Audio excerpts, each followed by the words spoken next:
देखिए, कुछ की जब हमने पहचान करने की कोशिश की तो कुछ ऐसे हमें मिले कि वो रिटायर्ड फौजी थे।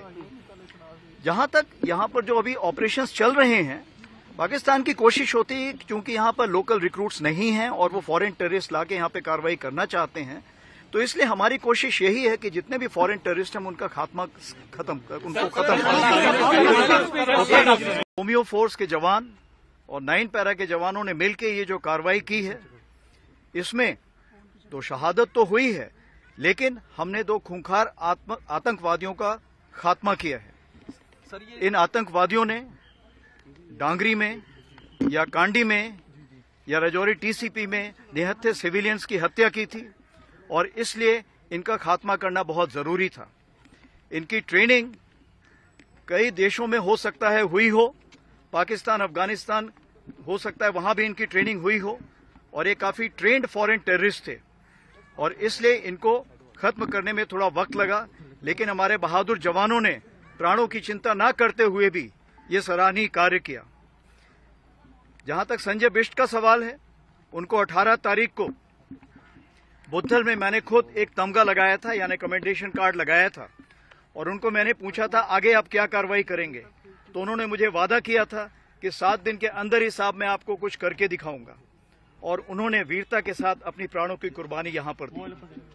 मैं ये भी कहना चाहूंगा कि जिस तरह के कैप्टन प्रंजल साहब के पिताजी ने कल बेंगलोर में जो वक्तव्य दिया, इससे हमारे साहसी योद्धाओं को काफी जोश मिलेगा और उन्हें आगे और भी ऐसी मेहनत करने के लिए या निडरता दिखाने के लिए प्रेरणा मिलेगी।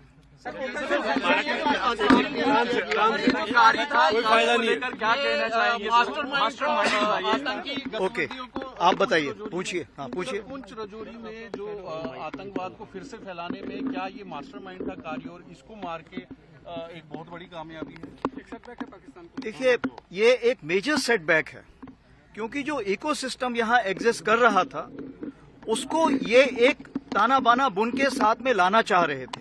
इसीलिए जैसे ही हमने इन दोनों को खत्म किया है, उस पूरी जो एक पाकिस्तान की कार्रवाई थी उसमें बहुत ही बड़ा सेंध पड़ा है। और आतंकी पुंछ के एरिया के अंदर एक्टिव हैं जिनकी तलाश भारतीय सेना को है? देखिए, तादाद का मैं कुछ नहीं कहना चाहूंगा क्योंकि आपको पता है पुंछ राजौरी का ऐसा एरिया है जो कि नेशनल हाईवे से बाकी देश से जुड़ा हुआ है, इसलिए ये तादाद ऊपर नीचे हो सकती है किसी भी समय पर, बट मैं मान के चलता हूं कि आज की तारीख पे 20 से 25 यहां पर आतंकवादी होंगे जो इस एरिया में ऑपरेट कर रहे होंगे। लेकिन जिस तरह से हमने, पुलिस ने, सिक्योरिटी फोर्सेज ने और इंटेलिजेंसीज ने जो कार्रवाई बढ़ाई है, जिसमें हमारे लोकल लोगों का बहुत सपोर्ट है, और अगर ये ऐसे ही चलता रहा कार्रवाई तो 1 साल के अंदर हम इसको भी बहुत अच्छे से कंट्रोल कर पाएंगे।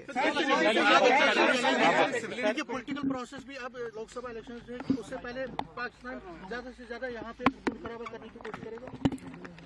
जो आपने बोला है उसका मैं जवाब सिर्फ हाँ से देना चाहूंगा।